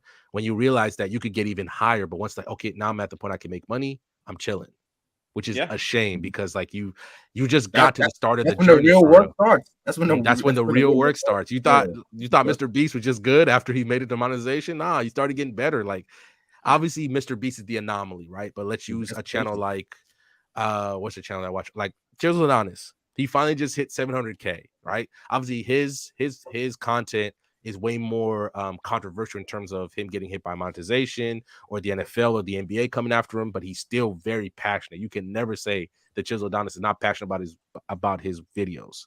So that's why you stick with people like that, because they work, they struggle. You see their personality, you see more and more, and plus you get to see how they evolve, and you evolve with them, and then hopefully the best YouTubers take some kind of feedback from their audience as they grow. because your audience grows with you and you create loyalty that way. And even him, he's like, I think he was in Paris on vacation. He's like, yeah, I was just walking in the airport in Paris and this fan walked up to me, he recognized me, and he just talked with him for 5-10 minutes. And he made a video. He said he made a video shouting out the guy because that guy was starting a small YouTube channel to talk about EuroLeague basketball. And I was like, that's what makes YouTube so great, that I don't think any other, I guess you can call it, social media platform just doesn't have that kind of power or influence that you can add. Like, you can always just have, it's always encouraging new people in the space because you never know what YouTube could grow into. So at least that's why I love YouTube that way, because you never know. You can just type in, I don't know, giraffes, and then the National Geographic guy who's big on TikTok, where he just talks about how dangerous some animals are, and then you just learn from that. And that guy, he's just chilling. Oh, that dude who does this, and he's like he's a megastar now. He's models and all that stuff. So you just never know how YouTube could grow. Yeah, that's facts. Mm-hmm. So we have our top 5 athletes all time. Are you guys ready for that? Mm-hmm. I'm ready. Someone should. Who's that first guy? I gotta search that first guy. I've never heard that guy before. Probably a soccer player. So I'm not too big. I'm gonna look him up right now. Michael Phelps is a good one. Top 5 athletes. Oh, this is a shame. This is a shame. I should definitely know who this guy is. Of the U.S. Open, this girl, she's like make it. Coco Gauff? You talking about Coco Gauff? Coco. Mm-hmm. Yeah, she just won. Tennis, you mean? Yeah. She just won. She just won too. I know. Shout out. That was awesome. That was awesome watching her win. Bad. Mm-hmm. It's crazy to think like how much, when you look at like Serena, how much you could say she paved the way for Coco to be who she is today and be a champion. Yeah. Who wants to go first on the list? Well, because I already have mine. Are we going to straight 5 or going like let's go like round. Yeah. Everybody just pick your 5. Everybody just pick your 5. If you need time, we can just go on to the next person. Who wants to go first? I'll go first. Usain Bolt, my friend, my mother's side is from Jamaica, so I gotta stand up for the Jamaicans. Mm-hmm. Usain Bolt, definitely the most dominant track. Yeah, so I'm going Usain. Okay. Usain How Bolt. are you ranking it? Like, are you ranking it on performance or? I'm not. Oh, like who's 1 or 2? I'm not ranking it in order right now. Like, because I feel like it's hard to do that because each sport is different. Because like actually, to me, the most dominant I would say is probably Michael Phelps. Like, who dominated his sport in particular. His sport. I might say Michael Phelps, but even with that, I'm not really necessarily ranking it in order. But this who dominated their sport. This is a better question. Well, who is the most dominant of all? Who is the GOAT of GOATs of all sports? I think that's a different question than your top 5 athletes. Question right there. Yeah. So how about this? How can we rank them if we don't have a top dog? Well, my thing was like personally about how I felt about them. That's how I did my 5. Okay. Because my 5 is a little different. So if I do my 5, okay, number 5 is Tiger Woods. Obviously, in my opinion, he is the GOAT of golf. He opened up golf to the Black community in a way that I don't think a lot of people thought for real. Even though obviously the way he acts isn't like as much as probably some people in the community would like him to act, even though at the end with his scandal, a lot of people was like, see, but that's a whole nother thing. In terms of so number 4 for me was Michael Phelps. You can't just, that dude, if you told me that guy was a fish in the water, I believe you. That guy was dominant. Only 4 though, based on who dominated the most in the sport. Yeah. So my criteria was people I've actually seen. So as much as I would like to say Will Chamberlain, Michael Jordan, it was people. Yeah, it was people that I've actually ever seen. So so crap. I just forgot what my number 5. Okay. What was my number 5 Tiger, again? and then Tiger, Michael Phelps. Number 3, Serena. Maybe the greatest female athlete I've ever seen. There was a chance when I was in college to actually go watch her at Wimbledon. I had a chance to, but I had football and my coach would not let me go. And at that point I had a chance to start, so I was like, I can't leave. And to this day I regret it. I had a chance to go watch her play in the early Wimbledon rounds, and I freaking regret it to this day. Number 2 is Tom Brady. Okay. And actually they're both tied. Basically 1A, 1B is Tom Brady and Kobe Bryant. Because like I said, those guys legitimately helped me learn how to speak English so I could go defend them at school. Do you think Kobe is the greatest basketball player ever? I do not. these are just our favorites. Yeah, this is Oh, my favorite. Like they're tied. They're okay. tied for me. They're tied for me. Okay. I didn't do it as my favorite. I did it as Yeah, the most that's what I did. My favorites. I did it for me because I just thought that would make more sense than try to list it like that. I haven't watched enough. Besides Tiger Woods, I haven't watched enough golf to say to really say like that. That's why I did it like for me personally. Obviously, Kobe Bryant. I mean, my favorite basketball player of all time. The only time in my career I've ever cried about somebody I don't know. When he died, I was in Kansas. My mom called me and like I legitimately bawled. I cried like a baby. My mom called me. She's like, "Are you okay?" I was like, "What do you mean? What do you mean he's gone?" And then like I think the week after that, I was scheduled to go home to go see her for a vacation. And then I went up to where his you can in LA, you can or where his plane crashed. You can go there and actually see the site. And I went, I brought flowers, like Kobe Bryant. Like Kobe Bryant was something special to me. He just was, just who he was. Obviously, how he fought, how he played. Like rare, you can always see when a player takes it easy. Kobe Bryant, at least in my opinion, he never took it easy. He gave you everything he got every single night. And I tried to, when I play football, I try to be the exact same person. And Tom Brady to me was like, if you look at Tom Brady, obviously he wasn't athletic, but he's the same guy. Like he gave you everything he could. If he would run, if he knew that running the ball that day in football, even though he runs like a disabled duck to win the game, he would do that.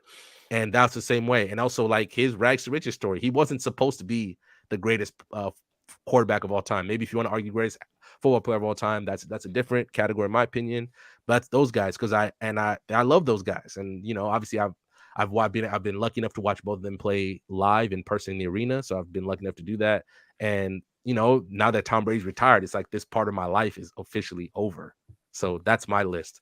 Nice. Tiger Woods, Michael Phelps, Serena Williams, Tom Brady, and Kobe are tied. So that I just can't choose between the two.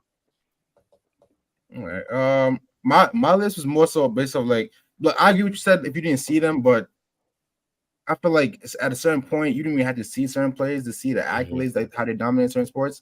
So with me, I had Usain Bolt. I feel like he dominated track more than anyone else. Michael Phelps, that's my two. He dominated the swimming competition. No one really comes close. I think Betty Ledecky just beat his like world championship record, right? With like multiple championship titles. Yeah, Michael Phelps titles. Like she might be, when she's done swimming, she might be the most dominant Olympic, at least a U.S. Olympic athlete ever. Yeah, because she's just amazing. Yeah, but until then, I got Phelps. I got to see it. I got to see it. 3, I got Michael Jordan. I feel like he dominated the basketball more than anyone else.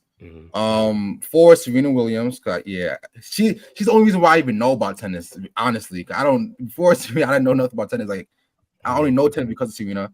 And my 5th spot, I decided between Muhammad Ali or Tiger Woods, but I gotta go Tiger because Tiger dominated.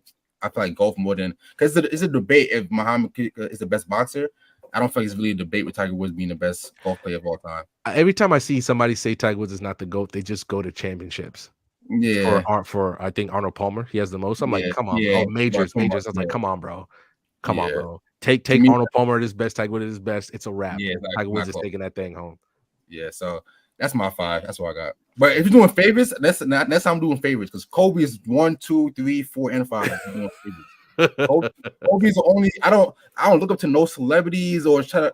Kobe's the only one where like I will look up to him. I'll read the books and try to get his mindset. So Kobe is 1, 2, 3, 4, and 5. I gotta find that book again. I need to read it again. That book was crazy. Oh yeah, so yeah. But that's my 5.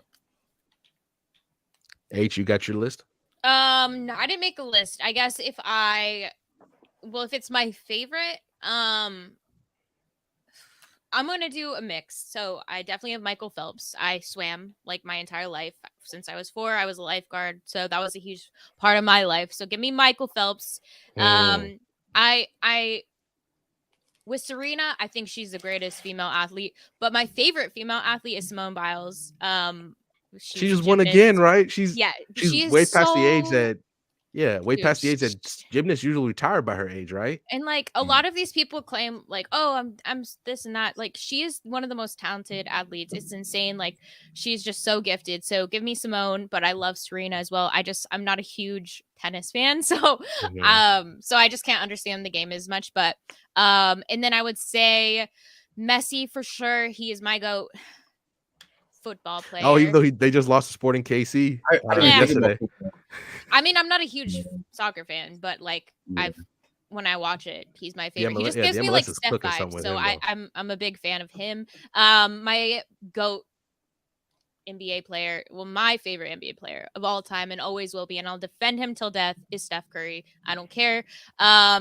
If you have Magic over, you're wrong. And I was gonna ask that. You think I'm not gonna lie. I liked it when Steph said that. I was like, go ahead, bro. Go ahead. He's supposed to right. Yeah, stick your chest out. Stick your chest out. Wait, are you also a fan of the Warriors too?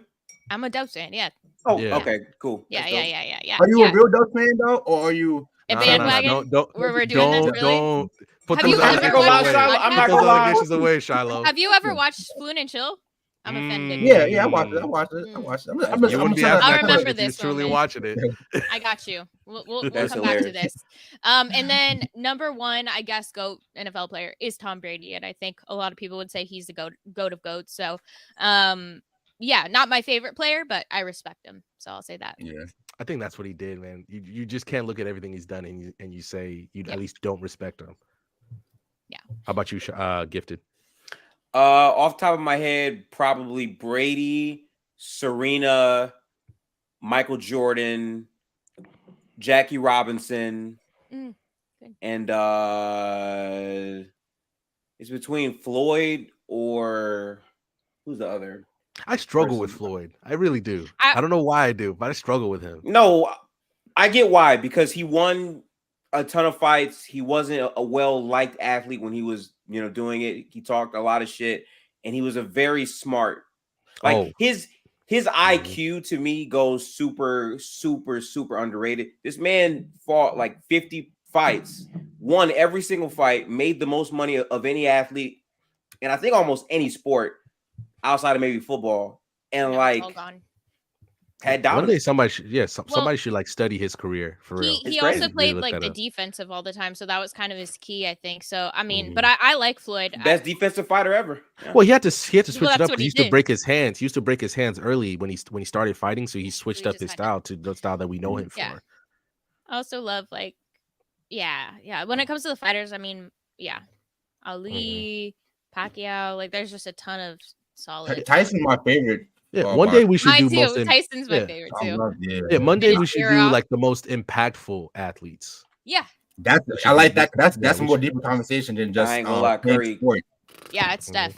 Claire, do you have a list for us? You got a list? I would say Messi, Serena, Nadal. Who? Nadal. Okay. Nadal. By the way, did you see him when Federer retired? And he broke down, and it was like you just had this. Only place I didn't see Nadal play was in the US Open. All the other Opens, I've been all of them. I really like that. I felt bad because he's been fighting with Federer for so long, and then when Federer officially retired, it was like a piece of Nadal went with Federer because they were just rivals for so long, and I mean, party cooking. I'm not gonna lie. It's our year, baby. Sorry, Claire. Go. So, okay, last two, 4 and 5. Who else do you have?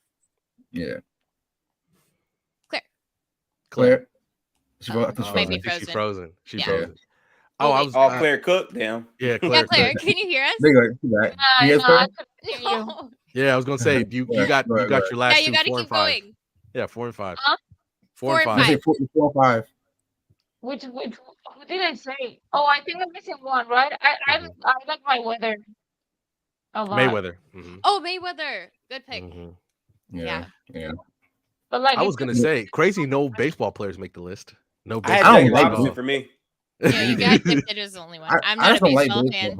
I can fall asleep. It's nice to zone out too, but I like I the new like the World changes. Series, So but yeah, I like the Even new I think changes. baseball is Baseball extremely made. boring, but I respect Even what that's Jackie brought to the sport. Yeah, because Yeah. even me, Yeah, like I'm sports that I don't watch. When it's the biggest like event of the sport, I'll go Yeah. watch it. of Right. course. Baseball's the only one. Even the World Series, I'm not watching that. It's hard I'm to not. get into, but I'm not like, gonna lie. yeah. Yeah. But like when I was younger, I used to watch like when the Yankees was playing because I'm from New York. Mhm. But other than that, yeah, I don't care about baseball. It's. I think. What was I gonna say? I was gonna say something very important. I like the new changes that baseball made though to make their game faster. I've been able to at least watch a couple games this year. I'm not saying I'm like, hey, go watch baseball. I'm not Sebastian. You know. By the way, Sebastian, you're Cowboys. Just get ready for another disappointing season. I'm not gonna lie. I'm not gonna. But the top 5 impactful one, I'm gonna do that because to me, impactful is more than just changing the actual game itself, like a Steph Curry. Someone like Bill Russell, like Kareem in basketball, they're very impactful. Maybe we should save that for next week. Most impactful for next week. Yeah, I think that's a good list. That's a good list to have. Yeah. I'm about to say, we got Haley. Lakers show coming up, but I just want to say this, having a moment. To all my haters in the chat and everywhere. Let's go. Talk your shit. Let's go. Hey, let Haley cook for real. No need to cook. I'm just gonna say that this is the 49ers season. They are going to the Super Bowl, and not only that, but they're gonna win the Super Bowl this season. So I just wanted to put that out there. Enjoy your season. But yeah, it's over. So yeah. It's over. When is the Lakers show coming up? Do you know? I think it's on in 10. Oh, 10 okay. minutes, yeah. I was gonna say if we had enough time, we could do something. But hold on, real quick. Gifted, Haley, did you guys see Tom Holland try to shoot that shot when he was in Oakland? He was I did not see that actually. What did he do? One of the most broke jump shots I have ever seen. Like it'd be like one that. of the most broke. I'm like, hey, Tom, who told you to get on this court? Go ahead, go back to be a Spider-Man. I'm not gonna lie. It was bad. I was like, I'm like, Tom, I love you, bro, but stay off this court, my boy. It was but her is that her name? Yeah. Her? Oh, yeah. Gary Payton. I think Gary so cute. Gary Payton knew what he was doing up. Gary Payton. I love Gary. He's like, he's my favorite, and I should Gary. have. And she can hoop. Like, obviously, it's it's nice pretty, clean jump it's shot. Pretty. Her form is good. So she didn't have the traditional like one-handed jump shot that girls usually have. She has a nice form.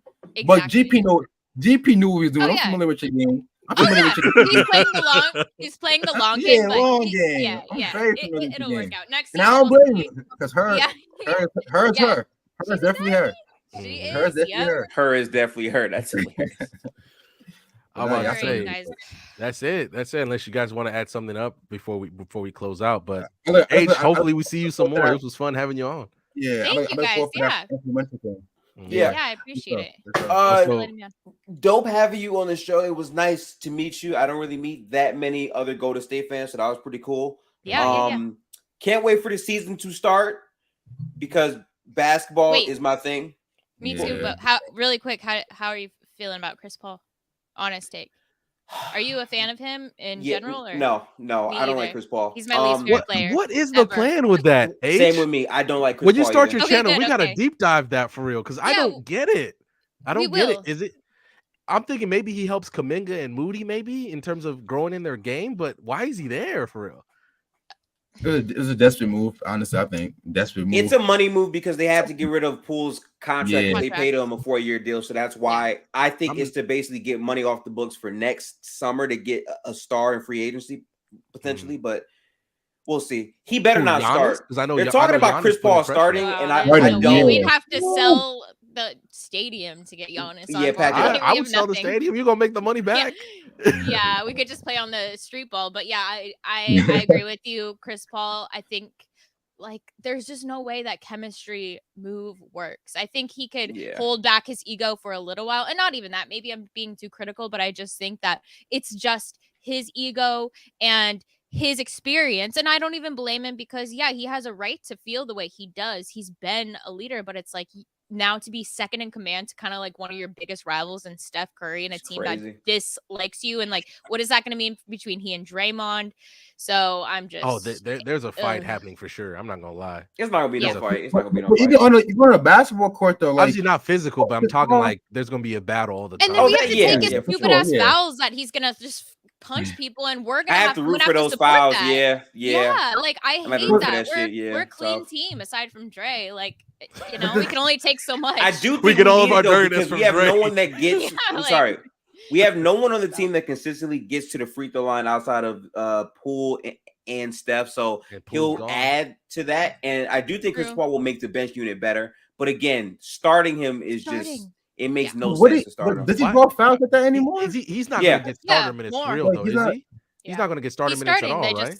They said he's starting.